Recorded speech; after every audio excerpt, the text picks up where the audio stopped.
we're back after a brief hiatus. Welcome back to another edition of the Five Tool Baseball podcast. I am Dustin McComas, joined once again by Drew Bishop, and this is episode 20. That's a nice little round number. These are flying by. I can't believe we've done 20 already. Thanks so much for the support. We cruised by the 5,000 download mark late last week, so appreciate all the feedback and all the listens and everything like that. It's been fun to knock these out and really hear some of the positive feedback and response we're getting from all angles, coaches, scouts, parents, players, you name it. A lot of people really enjoying the content, and we're glad to keep bringing it to you. But yeah, sorry for the brief hiatus. It was a week in the McComas house. So my wife, as I mentioned, went to Hawaii for a work retreat. That's sweet perks with that job, going out to Hawaii for a week just to hang out. So it was Mr. Mom in the McComas house for me. And of course, my son missed daycare, not one day, not 2 days, but 3 straight days. Just a little kind of bug thing going around. They thought he might have an ear infection, but it was a very, very tiny one that they're like, yeah, he could probably fight it off. So don't give him the antibiotics unless you want to. And then he had a mild fever, which you got to be fever free for 24 hours. 3 straight days of no daycare. Drew, you know how it is. These little guys are at the age now to where you got to like kind of entertain them every second they're there, like in the house. And if it's just one parent, I don't know how you'd get anything else done. So last week, unfortunately for me, we didn't get to record. After recorded on Monday, I had my hands full with the little guy, but he's all good now. And it was, you can believe that when I dropped him off at school Friday, I was just kind of getting on my knees like, oh, I made it. I survived. You went through this week prior. Your little guy had something too. Same deal. Missed 3 days, back to school on Friday. I don't know how those teachers do it. One is enough. Yeah. At once. Especially like you said, at the age that Coy and Jack are at, they're just nonstop, and it is exhausting. Yeah. To think that they have 10-ish of those in their class, I don't know how they do it. I don't either. And I mean, the saying always goes like, whatever teachers make, especially at that age, they deserve more. And every single time, like even if my wife leaves for like 2 hours, and I've got him, I was like, the respect I have for single parent households just goes, it's already through the roof, but it just goes up even more. Like it's definitely a process. It's definitely a chore. Very enjoyable too. I feel like if they're home, you can kind of see like every day they kind of like learn a little more. You know, he's big into watching Wheel of Fortune. He's starting to say the letters now after they're called, which has been really fun to see. So it has its positives, but man, it's exhausting. And I was the idiot before he was born, like, oh, I work from home, like we'll be able to manage without daycare. No, not a chance. Not chance. Good. So survived that. The weekend was interesting. I attended my first Texas football game of the season. Yeah. let's just say that last week I was watching the Iowa State game. I bet my friend, he goes, I'll bet you Kansas beats Texas next week. I'll go like straight up. You don't need the points or anything. He goes, yeah, I don't need the points. So I of course took it, because why wouldn't you? They ended up being a 31-point favorite. They're playing at home. Kansas is horrible. And like, I watched that game in just complete disbelief as it was unfolding. And then I watched my NFL team the next day tie the Lions in overtime. So thank God for Mike Norvell and the Seminoles pulling that out, which they scored a touchdown with 23 seconds left, needed a fourth and 14 to convert that. They saved me from what probably would have been the worst football weekend of my life. Like I don't think anything else would have compared. So yeah. Well, when I said a couple of weeks ago that I wasn't commenting until Texas won a game again, I didn't know that was going to be like a we thought we thought we'd get to like this previous Sunday and like, okay, yeah, we can talk again, but oh my God, it just never ends.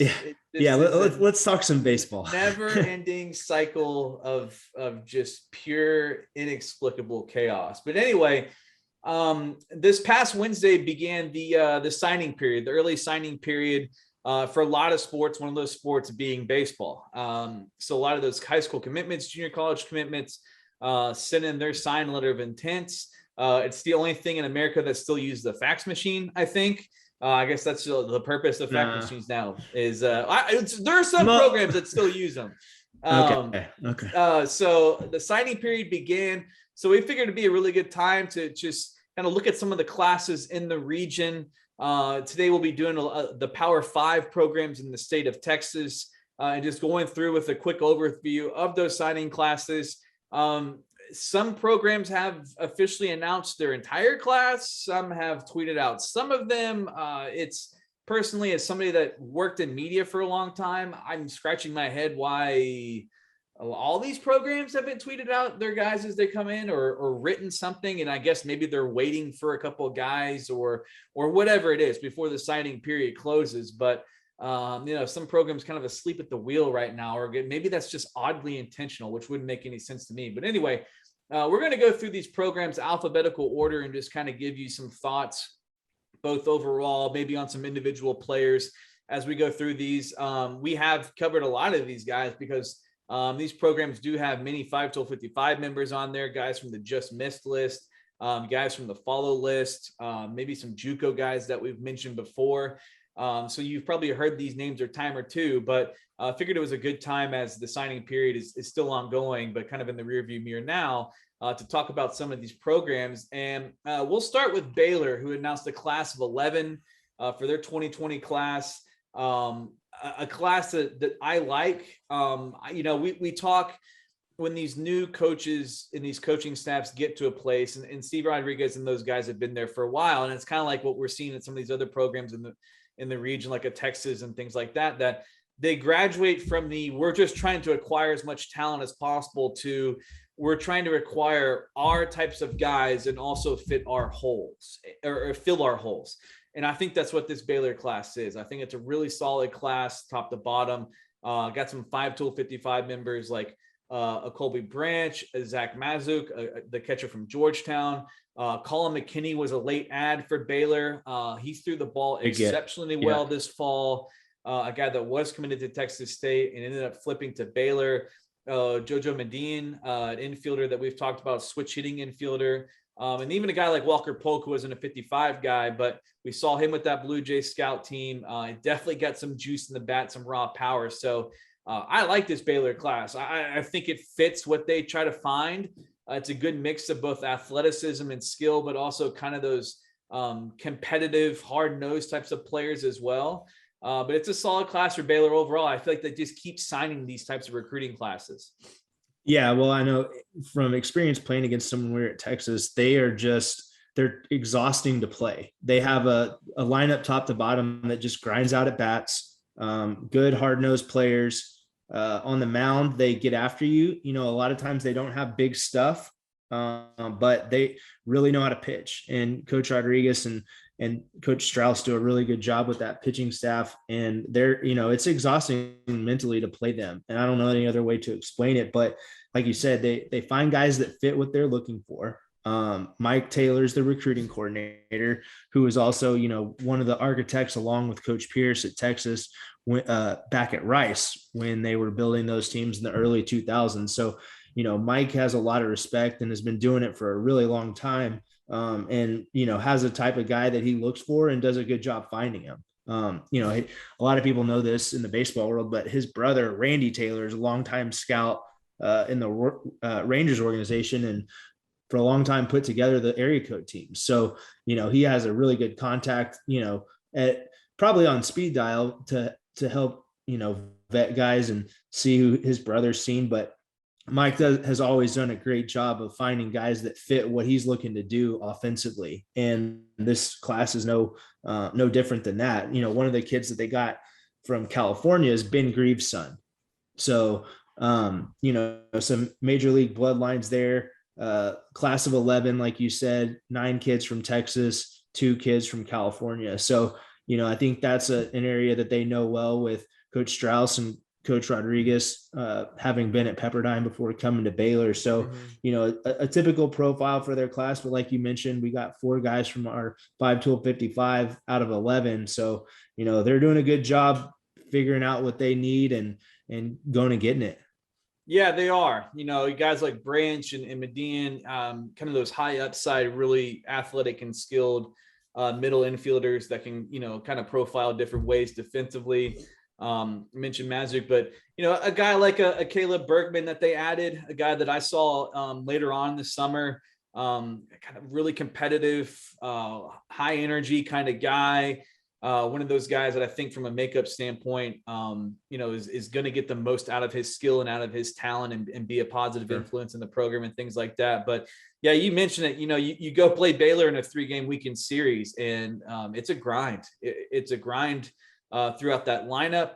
It's a grind dealing with what they do on the mound and things like that. And I think this class is going to continue to kind of keep that going. And interesting to see a lot of Central Texas. I mean, obviously Waco very close to Austin, but I think it just goes to show you that Central Texas is really on the upswing in terms of talent. I mean, they got multiple Lake Travis guys, like Lake Travis High School on the list.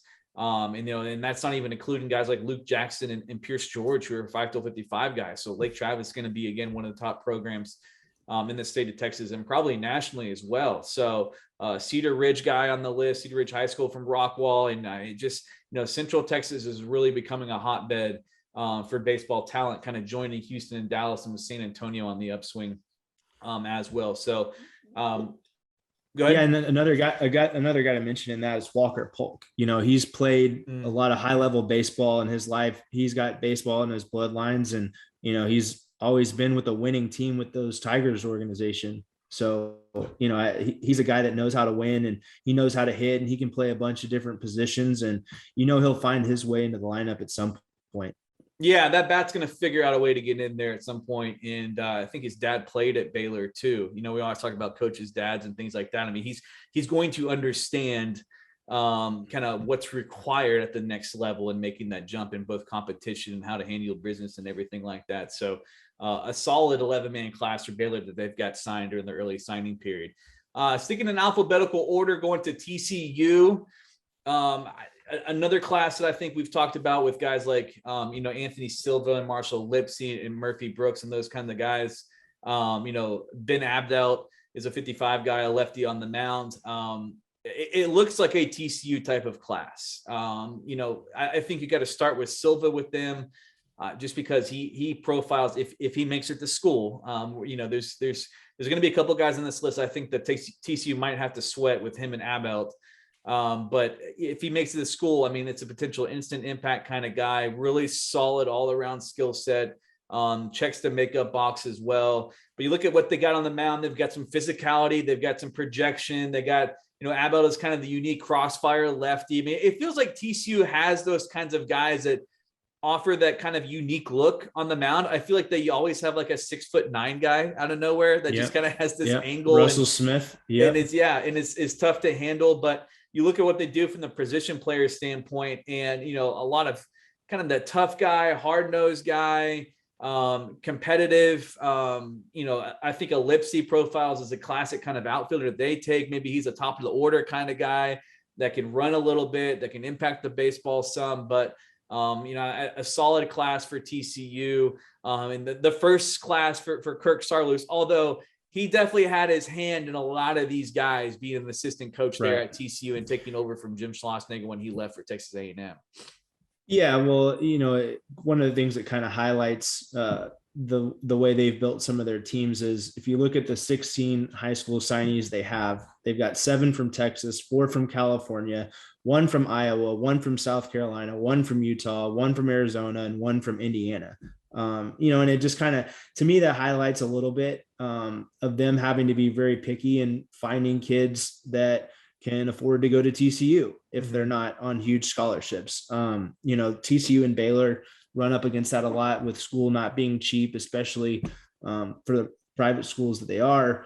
But obviously Coach Sarloos and Bill Mozella have connections in California, so they've always recruited well there. And that's kind of a theme for a lot of the classes in Texas this year. Is a lot of the out of state kids do come from California, and I think there's a number of reasons for that. Number one, nothing is cheap in California, including school for the most part. And so these kids are used to paying high prices for school, for living and all that. So the sticker shock of going out of state for a lot of those California kids isn't as great as it would be for some kids in other states in different parts of the country. But, they have to be pretty selective and really, they have a limited pool at times if they don't have a lot of scholarship money available. So that's why you see them dipping into California a lot, besides having the obvious connections there. But, it's kind of a random class, to be honest. When you look at where the other places are from, but they've done that and they've had a really good history of finding guys like that fit what they want. Like you said, the tough, hard-nosed players, and this class is really no different.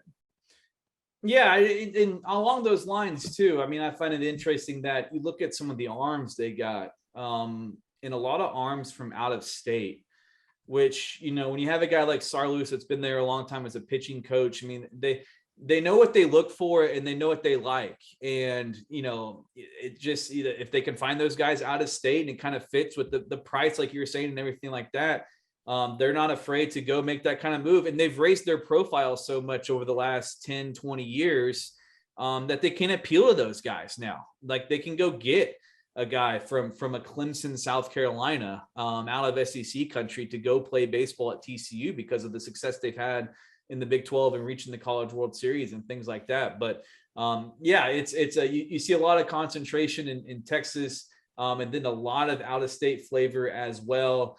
But kind of looking like Murphy Brooks is a guy I think is going to have a chance potentially to really, him and Abel in terms of pushing for innings right away.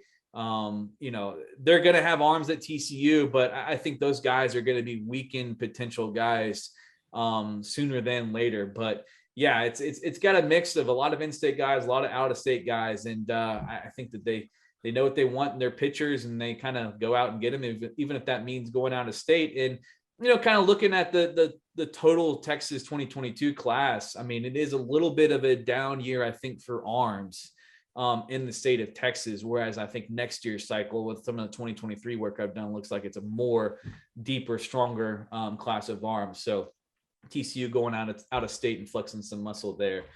Moving along to Texas, who announced a signing class of, I believe, 11 guys, although they just added a JUCO commitment from 12. It's 12 plus the JUCO. Yep. 12 plus the JUCO with Wyatt Cheney from McClendon. And, we talked about the McClendon, Texas exhibition game that I was at. And, I think we mentioned Cheney. I should have. I know I wrote him down in my notes. He was really good against Texas. I think at one point he struck out the side against the top of the Texas order, threw really well over, I believe, 3 innings, commanded the fastball and the slider, racked up some swings and misses. And it just goes to show you that those exhibition games are fantastic opportunities for JUCO players, because look what happens. Yeah. He goes to Texas. He throws extremely well against Texas. And Texas is like, man, this guy's good. We got an up close look at this guy. He looks the part. He's striking out our guys. We can get feedback from our players about what kind of stuff he has and things like that. And sure enough, he ends up committing to Texas shortly after that. This fall time is a great opportunity for those JUCO guys when they go play in these exhibitions to turn some heads and get an opportunity to kind of have that big next step to major D1 baseball. Yeah, I mean, you see that a lot. I mean, we got a front row seat to see Cam Williams when we played San Jack before we got him. And, it's not the first time it's happened, but it's a great point. I mean, it's a front row seat and an audition for a lot of these guys. The kudos to those guys for doing advanced scouting and getting those guys on campus and then closing the deal. But this Texas class is loaded. They did a really good job of filling what looked like potential needs after this class, after this year is over. A lot of guys on this list are ready to play, but still have a lot of potential development in there. A guy like Jalen Flores, Jaden Duplantier, those guys are really good players right now. with a lot of talent, and there's still a lot of room to get better. Same with Max Ballou. I mean, that guy we've talked about might end up pushing for being the best hitter in the state of Texas. Yeah. And, I think it's like we mentioned again, you got another team with a California pipeline, with a 13-person class. They've got 10 from Texas and 3 from California. Mm-hmm. And those 3 from California are big time players. Henry Bolt, an outfielder, Cutter Coffee, who's a 2-way guy. I mean, with legitimate 2-way potential. And then Matt Porches, who at one point was the number 1 ranked player in the class. And he's a good example of, why you take a chance on some of those highly ranked kids early on. When he committed to Texas, we didn't think there was any way that he was going to show up. But he does, or, there's a good chance that he will. And so it'll be interesting to see how this class shakes out in the draft. But there's going to be a couple of guys I think they'll have to sweat. But, they've got a great mix of ready talent, a lot of potential, a lot of baseball players. There's not really many projects in this group. And a guy that we like, left-handed pitcher from Highland Park, Colin Valentine. Mm-hmm. We've seen him pitch, and he knows how to pitch. And man, you can dream on adding some weight and some velo to that guy, and he may be a guy that can come in and give you some good, solid relief innings as a freshman. And by the time he leaves here, could be a weekend guy. That's TBD and depends upon who else is on the roster and how he develops. But you can see flashes of, everything you'd want in a weekend starter from him.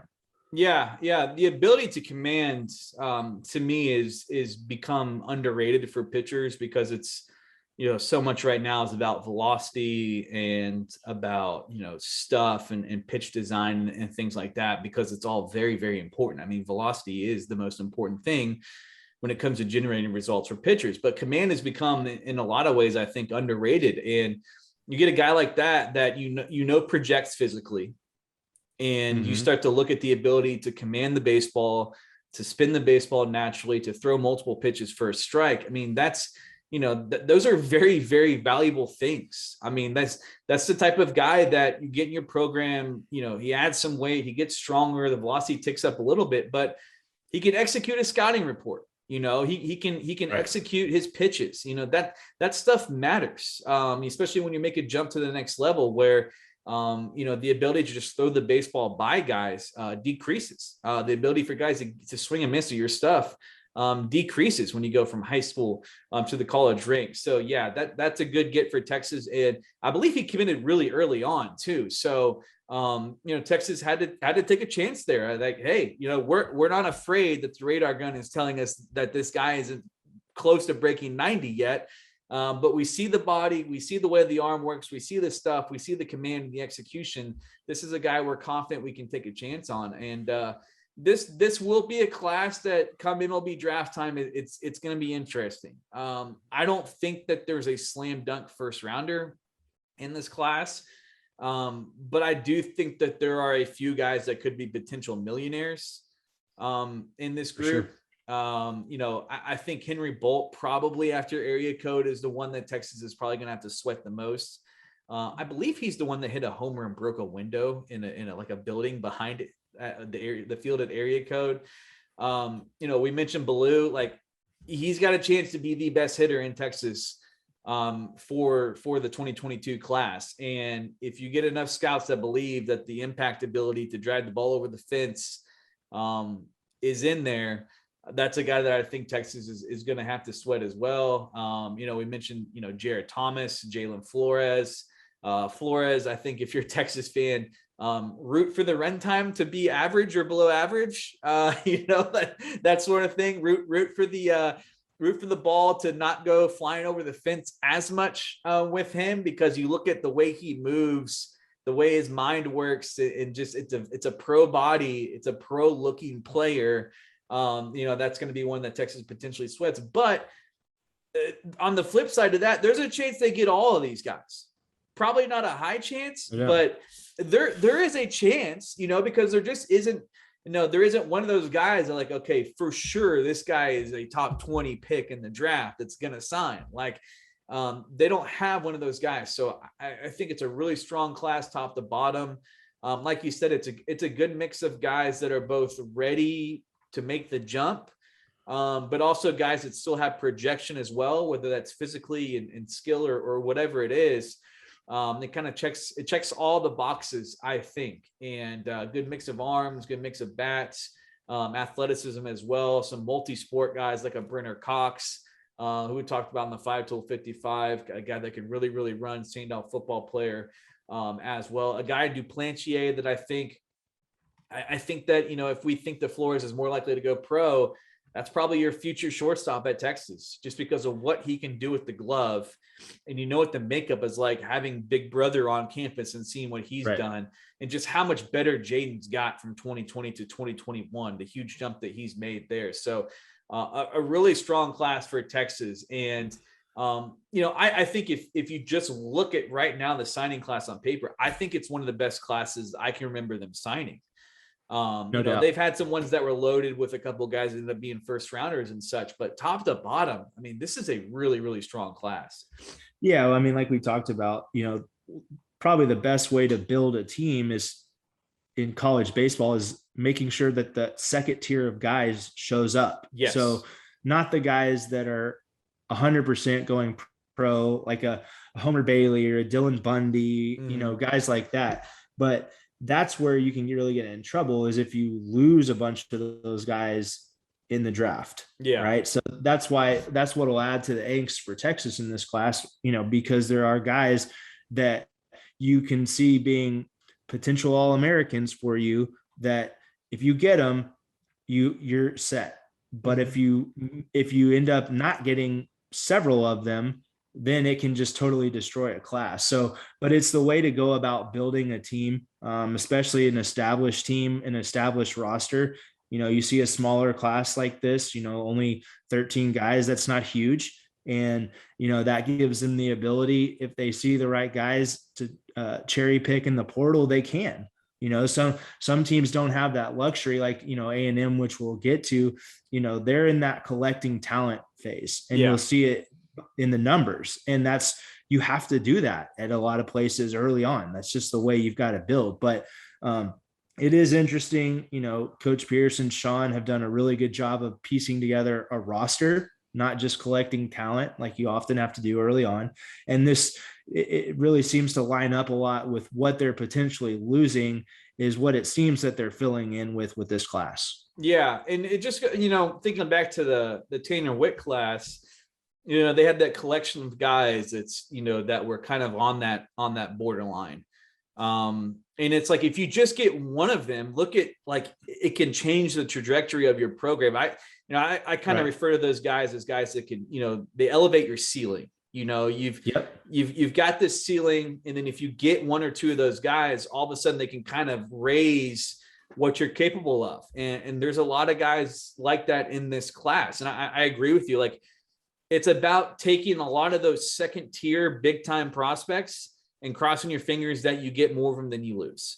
And then backing those guys up with the really solid, skilled, talented players that could be those guys when they leave college, that need to go to college to prove to scouts and everything else that, hey, I can be that guy that makes that kind of money coming out of college. And I think that's what they got with this group. But yeah, it's just, Texas fans and college baseball fans in general. I always say Texas fans because I was at orangebloods.com for so long, but like, they'd always, when a guy commits, be like, oh, like, he's never going to show up, or what are the odds he goes to campus? Like, it's not hard to go scout a Max Ballou. You can watch Max Ballou hit like in a game or once, and like, yeah, I'm taking that guy, like cool. It's you're not wasting, like, it's not football where you're recruiting these guys for 9 months and all these visits and stuff like that. Like, I think fans sometimes look at these guys when they commit and they're like, oh man, why did we waste so much time on this guy? Like, buddy, some of these pitchers, you show up and watch them throw 3 pitches. Like, that's a take. Like, we'll take this guy if he fits from the mental side and the makeup and everything else. Yeah. Well, another thing that goes into that too, is just helping develop a pipeline to a potential program or part of the country. I mean, if you remember a couple of years ago, Texas took P.D. Halpin, Carson Tucker, Jared Jones. Yeah. All those guys were Team USA guys.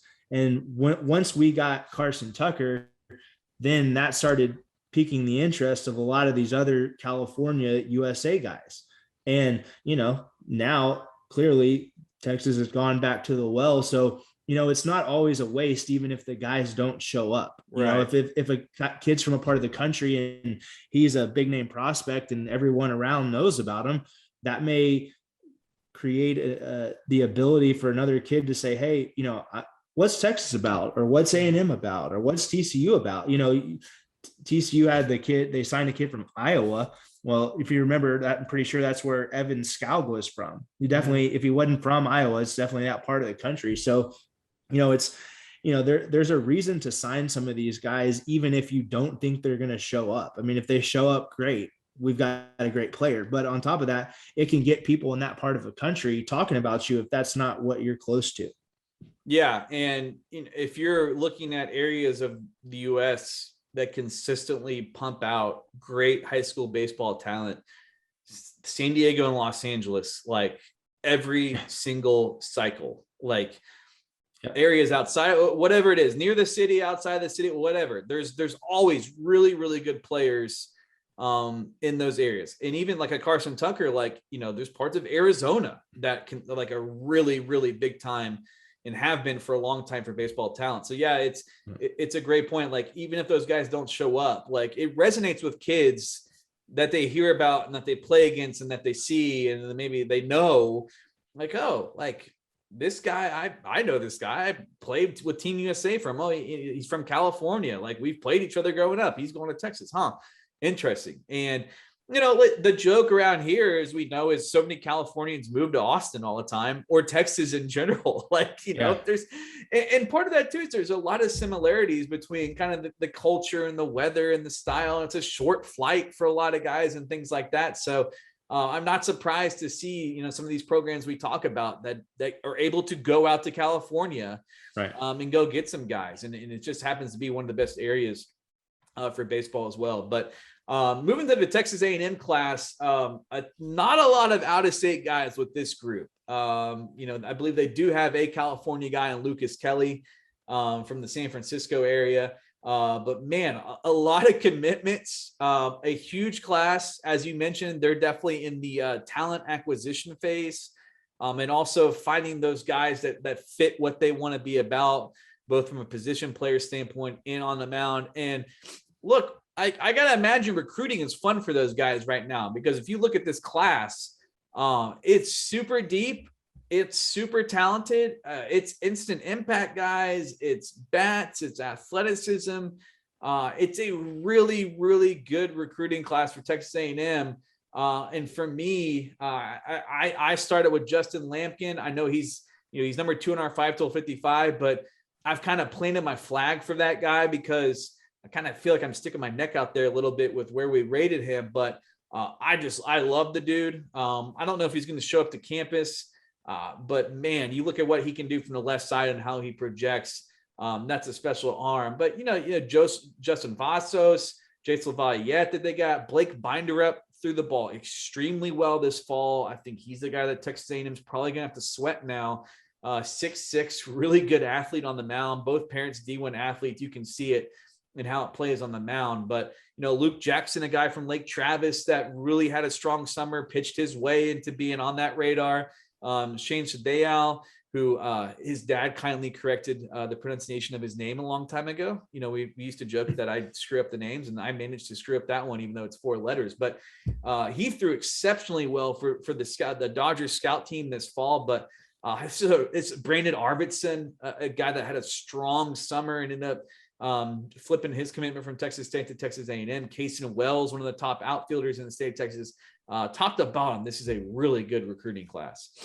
Yeah, the class is loaded. Looking at the arms that they have, there is big time stuff with a lot more in the tank. I have to imagine that Nate Yeske is just absolutely salivating with this group of pitchers. Like we said, he's got a whole array of pitchers to choose from here. He's got lefties with big stuff, righties with big stuff. He's got high school kids. He's got junior college guys, and the classes. I mean, it was good when Schlossnagle showed up. Yes.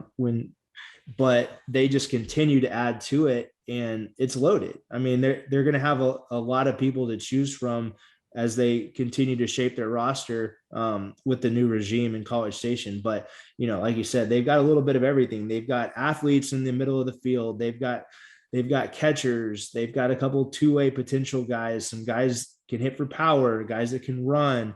I mean, pretty much everything that you list off when you're trying to talk about how to build a program, it shows up in this class. So it'll be interesting to see what happens with the draft, but one way or another, they're going to end up with plenty of talent in his first class at A&M. Yeah. And you mentioned the class before they got there. I kind of feel for Rob, because we used to always look at A&M and like they'd have the arms, and they'd usually have like one or two position guys that were really good. But you could tell they allocated a lot of their resources to the mound, because Rob is a pitching guy. Right. They developed pitchers extremely well. Just look at the draft in recent years. But it was always like, man, if they could get a bunch of really good position players, that's when they could really get over the hump consistently. And you look at this class and some of the guys that he had committed. He had that class. I think that class was going to be the first one where it really checked a lot of those position player boxes and had the arm element as well. So there was a nice gift waiting there for Jim Schlossnagle and his staff when they arrived at Texas A&M, and they went out and added to that with some really big names, especially on the pitching side too. You could tell Nate Yeske wanted to go add a couple guys that really fit what he looks for, and they definitely don't lack physicality with these arms. I mean, you look at Binder up. Lucas Davenport throws really, really hard. Lampkin's got some physicality and some side. Arvidsson is 6'4". They've got some. Luke Jackson's even 6'2". Sadea is a guy that he's extremely skinny, but he's tall and he's got some projection to him as well. So they clearly know what they like for with the arms. But yeah, it was a good class, and they went out and added to it, making it an exceptional class as well. So Texas A&M fans should definitely be excited about that one. The one wild card on A&M is going to be Weigman. I'm curious to see if he ends up playing any baseball in his time in College Station. I don't know. Like, I don't think he's going to be able to. And Jameis was able to do it at Florida State under Jimbo, and obviously Jameis was a Heisman Trophy winning quarterback and national champion.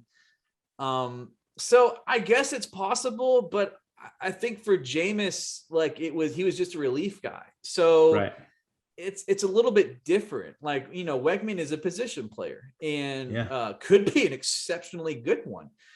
We've seen him be elite. And we've seen guys like Kyler Murray do it from the position player standpoint as well. So we'll see. Like, because I look at him and like, I think we both think that he's going to be able to compete to start right away at quarterback at Texas A&M. And that's incredibly demanding, to kind of learn everything and adjust and things like that. And then, kind of pivot and get into the baseball mode as well. So that's a good, I think this spring's going to dictate it because he's graduating early. Yeah. So if he doesn't play this year, he will have gone close to a year without playing baseball. That's tough. Yeah. That's tough. We saw in the summer that he was still good, but you rewind the clock back to the summer before that, and it's like, oh my God, this guy might be the best baseball player in the state of Texas. Like, that's how good he was. And now he's a 55 guy, certainly no slouch at all, but a guy that's not mentioned in like the top rounds draft discussion like he once was. It'd be tough to basically take almost a full year off from baseball and then pick it back up in the SEC at Texas A&M. But man, I bet you Jim Schlossnagle then were like, hey, you want to come? Well, we got a place for you to come compete and get some at bats and see what you can do on the diamond. Yeah, it's no secret that they're loaded with talent, and I would imagine that they're not done with this class either. I could see them being really aggressive. Continued on the junior college front, on the portal or in the portal. whatever you want to call it. But yeah, I don't think, the way Nolan Kane recruits, I can't imagine him ever slowing down. So it's going to be exciting to see how they continue to build their roster and get them back from a talent standpoint to a spot where they can really compete and make some noise in the SEC. Yeah, and when you're recruiting as well as those guys are right now, it's kind of hard like to turn it off. Like, hey, right, you keep getting really, really good players. It's addicting. Yeah, absolutely. I kind of think of it when you get the old NCAA football dynasty going on PlayStation back in the day, and it's fun to go try to get all those 5 stars that are interested in your program. But the last class we'll talk about today, Texas Tech, another very, very big class on numbers. I think you almost got to get a calculator out to figure out how many commitments and signees they've got in their class, but another class that's deep. It's talented as it typically is at Texas A&M. I think you got to start, to me, with Jarrett Curtis, and I know he's not the highest rated guy in our 55 right now, but he's going to move up the list. I saw him with the Dodgers scout team. I saw him when Hunter Pence played down in one of our events in late October. I saw him at Hunter Pence Scout Day. I think every time I've seen him now, like, he's better. Right. He had a double, a triple, stole a bunch of bases for the Dodgers scout team. The next time I saw him, he hit a home run after he hit a double the first at bat, and then he comes down to Hunter Pence and runs a 5'9", 60-yard dash, and then he gets into the scrimmage and he hits a home run. Like, the sky's the limit for this guy. And unfortunately for Texas Tech, I think we're getting to the point where I think this guy is going to be a draft pick. I think that he's going to be a guy that signs and turns professional. But if somehow he ends up at Texas Tech, man, that guy would just terrorize the Big 12 for the 3 years that he's there. No doubt. I mean, obviously, like we've seen, he gets better every time out. He's a special kid, high character. Just, you can't find anyone that can say anything bad about him. And if, like you said, if you're Texas Tech, you're probably getting a little bit nervous just because he is getting better every time out. So if he continues to do that throughout the spring, while probably being the fastest guy in the draft, that's scary. But, you never know. Haven't really had any conversations with him about what kind of signability he's got, but like we said, special kid, and if he ends up at Tech, he's going to be a monster. Oh gosh, yeah. So some other really good players that we've seen: Travis Sanders, Cade McGar, just guys that know how to win, know how to play baseball. Getting those guys up the middle, or one of them potentially playing third or in center field. I just, they're gonna be trying to compete to replace Jace Young, which is going to be a tall task, but that's a pretty good place to start with those two guys. Yeah, absolutely. Sanders is a guy I think that is one of those gets we talk about, to where could be a pro guy, could not be a pro guy. I mean, you need some of those guys in your class, because if you get them, they can just elevate the ceiling of your program. McGar, a guy that's multi-sport guy, standout receiver, really one of the most projectable guys, I think, in this class. Just look at where his body is going to go in the future. And I liked some of the guys that Texas Tech added late on the mound. Nolan Foster is a guy I think has a lot of projection. He threw the ball very, very well to end the summer. And then Noah Perry, a guy that we saw play in the Manly World Series in our 5-tool event. I kind of got some Aaron Nola-ish vibes with him, with the way he looked with the delivery and the way the curveball looked and the way the arm worked. His velocity has ticked up even more. I believe he touched 90 miles an hour out in one of our 5-tool events, either in Arizona or New Mexico. I think it was in Arizona. But Texas Tech swooped in and grabbed him. I saw Jacob Rogers a couple of times. I saw him in the summer a couple of times. I saw him in the fall.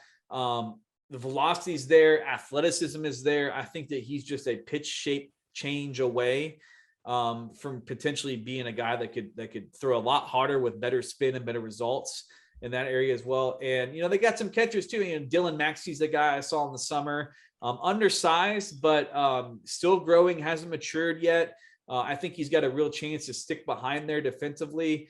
So yeah, it's a really solid class, top to bottom. And you kind of look at, Texas Tech even going out to California to get a couple of guys as well. It feels like these Texas classes now are all going to have a little bit of California flavor to them. Just because of the pool that those programs have, and also the connections between Texas and California as well. But we know Texas Tech's never going to stop recruiting. They're always a popular destination, for transfers, working in the portal and things like that. But whenever Texas Tech adds a hitter late, it kind of always piques my interest, like an Easton Dow kind of a guy that I think they grabbed in July, I think after the Mattingly, Right. big time standout with the bat, and they made a move, and it's like, okay, like those guys know what they're doing when it comes to hitters. So that's definitely a guy to watch moving forward. Yeah, well, J Bob and Gardner, they're out all the time. I mean, those guys are always everywhere. Some of those guys that you show up or you see, they just have a knack for being in the right place at the right time. And that's how they've been so successful, finding some of these under the radar guys. I saw they signed a kid from Georgia, which, similar to was for more where they got Gabe Holt from.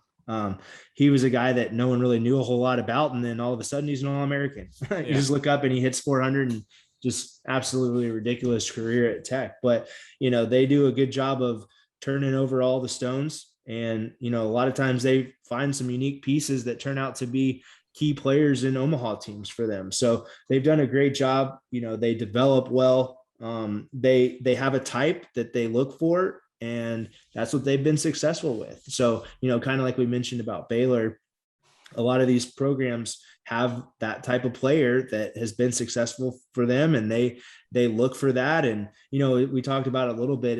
It's why a lot of times you don't see certain teams compete with each other on the recruiting trail. Maybe it's a pitcher or maybe it's a hitter, just something that they like or don't like about a certain type of player. Which is what makes it really interesting. Looking at their class, they've got 16 kids from Texas, 2 from California, 1 from Florida, 1 from New Mexico, 1 from South Carolina, 1 from Washington, and 1 from Georgia.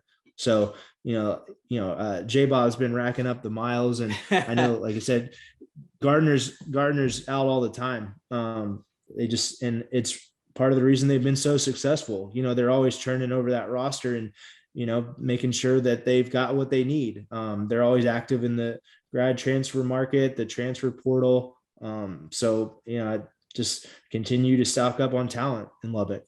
Yeah. And the more of those guys, you mentioned the Georgia connection, like the more of those guys you hit on and they go to your program and they do well, especially those guys, like you mentioned, like kind of almost come out of nowhere, that those connections made are so crucial in baseball recruiting, because these coaches go out on the road a lot, and Texas Tech is got to be the top of the list in terms of these guys are out, like they go see guys. I remember seeing Tadlock at one of the first 5-tool events I ever went to, and he's one of the only head coaches there, and he's just sitting there grinding and just watching guys. And I mean, that's what that staff is about.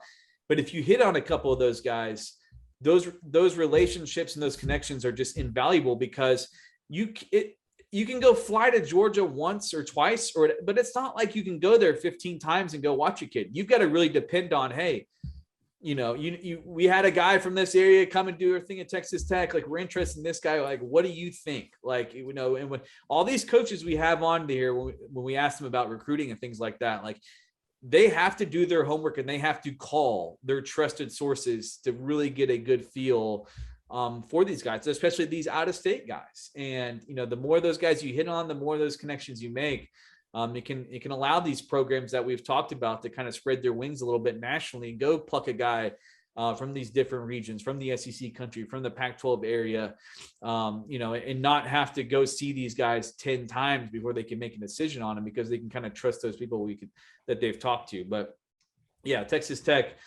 consistently knows what they're doing, especially when it comes to hitters, and getting those guys on campus and developing them in another strong class for those guys. But I think it's safe to say that all those programs we talked about today, some in kind of different phases with, new head coaches and things like that, kind of more of the talent acquisition class or the talent acquisition side, as opposed to maybe recruiting for need and talent and things like that. But I think all 5 of these programs signed or will sign really, really strong classes, filled with at least a handful of guys that got a potential to go in there and compete right away.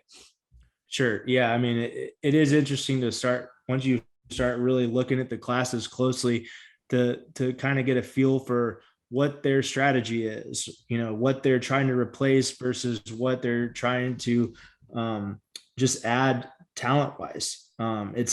It's 5 really good classes, and it's really tough to sit here and make rankings when it comes to that stuff, because Right. all 5 of these schools are at different stages in their team building.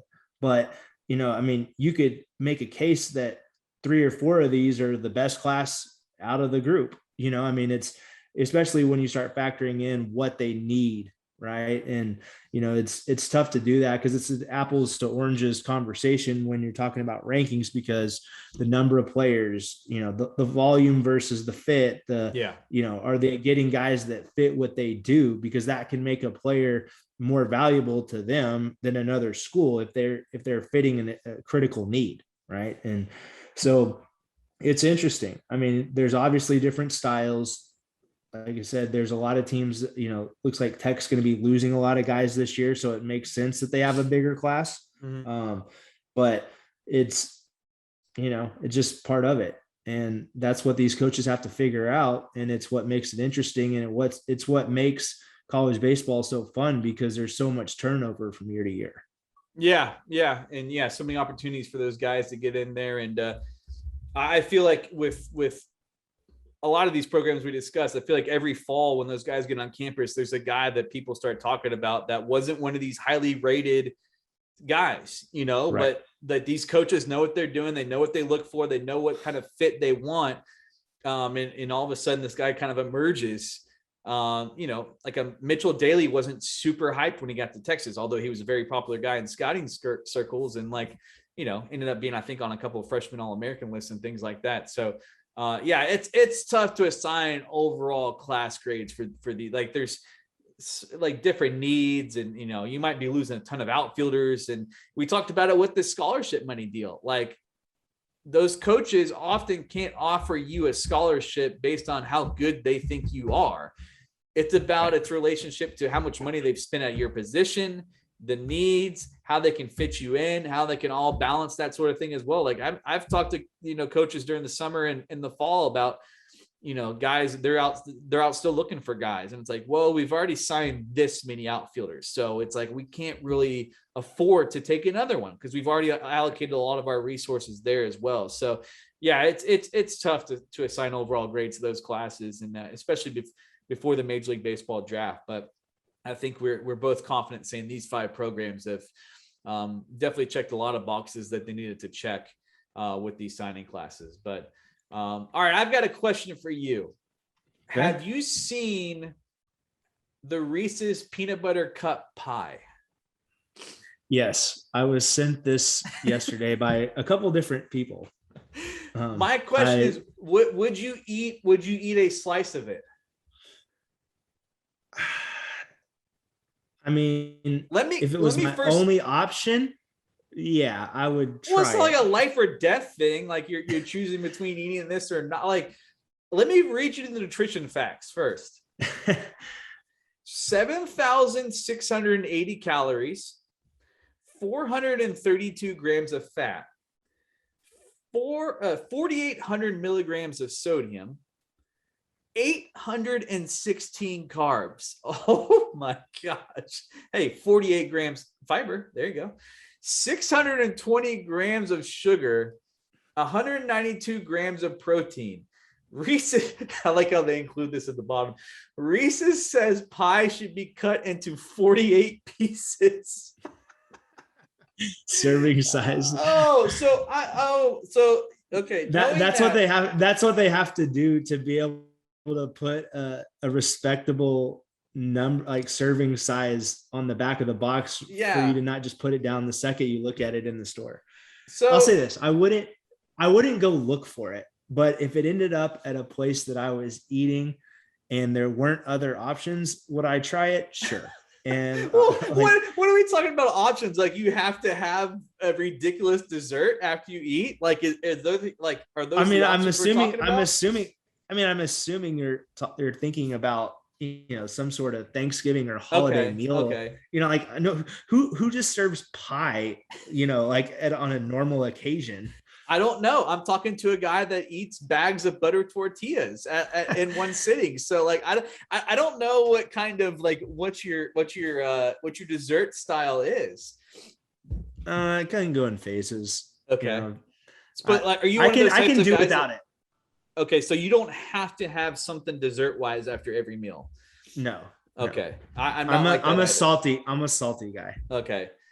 But like, so the 48 pieces thing kind of makes it more reasonable because if you do that, there's only 17 grams carbs per serving, which I always count because I'm a carb counter, and 15 grams sugar. So I guess that's kind of like one of those like Reese's trees. It's called trees. It's called Reese's Pieces. It's a bag of Reese's Pieces is what that is. Well, I don't like Reese's Pieces, but I like the cups. I don't, for some reason, I don't like the pieces, but yeah, that's wow. If I'm gonna eat those kind of calories, I'm not gonna eat that whole pie. I try it. Do you think do you think we'll read a story after Thanksgiving about somebody eating the entire pie and being hospitalized? From Florida? Absolutely. Like, I wonder if you ate the whole thing, if that would like your body would go into shock. 720 grams of sugar, like that's like what, like pounds of Skittles, like 5-6 pounds of Skittles or Sour Patch Kids. I haven't thought of it that way, but I can assure you it's not for the faint-hearted. Yeah, or the weak stomached. I have a feeling we're going to read a headline that it hospitalized somebody that ate it, and then they're going to try to sue Reese's, and I bet you they're going to win. It's going to be like the old, I got my coffee from McDonald's thing and it burned me, so I'm going to sue you for millions of dollars and win because you did put a disclaimer on the coffee. Like I think that's going to happen. So quite a gamble for Reese's. But all right, so Thanksgiving dessert, what do you like? Because we're kind of in that season now. Like I hear everybody talk about the green bean casseroles and all that sort of thing, but dessert wise, what have you got to have? Like you get any option you want. Like what do you? I like apple pie. Okay. There's a new pie place just opened in Rockwall, so we got to try that out. But my sister-in-law found a place in Dallas that she wants us to pick up a pie from on our way down to Austin for Thanksgiving. That I would have definitely eaten any of the pies that she gave as options. I'll have to dig it out for next episode, but it looks good. Yeah. Okay. Yeah. So but you're the pumpkin man. You don't want a pumpkin pie, Mr. Pumpkin Spice? Oh, I'll eat some pumpkin pie, but it's not always available where I go. But if it's there, I'll eat it. How many pumpkin spice products have you consumed already during November? Different ones. During November, different ones. Yeah, I bet muffins. Yeah. Coffee. Yeah. No, not a pumpkin coffee guy. Oh. Our boy Jeff Kahn is. Well, my wife made pumpkin bread, which that counts. Okay. Actually tried the pumpkin spice Cheerios limited edition. Oh, gross. Hey, but they also had sugar cookie toast crunch and apple pie toast crunch at the grocery store, which I tried. The sugar cookie toast crunch is really good. The apple pie toast crunch not as good. Oh God. Oh, how does your body not go into shock when you eat these things? Oh man. Well, for me, it's pecan pie and pecan pie only. Like that's the one. Like no pumpkin, none of that nonsense. It's pecan pie all the way, and it's got to be cold, not hot. It's got to be cold. Ooh, see, pie I like hot with bluebell on it. So. What, you like pumpkin spice bluebell? Unfortunately, they don't have that. Oh, give it some time. I think they'll have it. So if you're out there and you're interested and you're just kind of thinking about a way to be a little bit different for Thanksgiving and go to that party, go pick yourself up a Reese's peanut butter cup pie. It's 3.4 pounds and it's only got 7,680 calories and about a month's worth of carbs in one sitting. I think it's only $44.99, so you can probably save some money as well. But yeah, that's probably that's probably a good way to end the podcast today. I just had to ask you because I know you call yourself a salty guy, but you're way more of a sweet tooth guy than I am. In terms of eating stuff like that. So good to know if you show up. I hope you show up somewhere this Thanksgiving and that is there because I want you to eat a slice. I want you to report back about the taste. I can't imagine it tastes badly. I mean, the Reese's cups taste phenomenal. Always keep those in the fridge. Better served cold like pecan pie. But all right, we're off the rails. Thank you for listening to episode 20 of the 5 Tool Baseball podcast. Follow us on Twitter, on Instagram, on Podbean, on Apple Podcasts, on YouTube.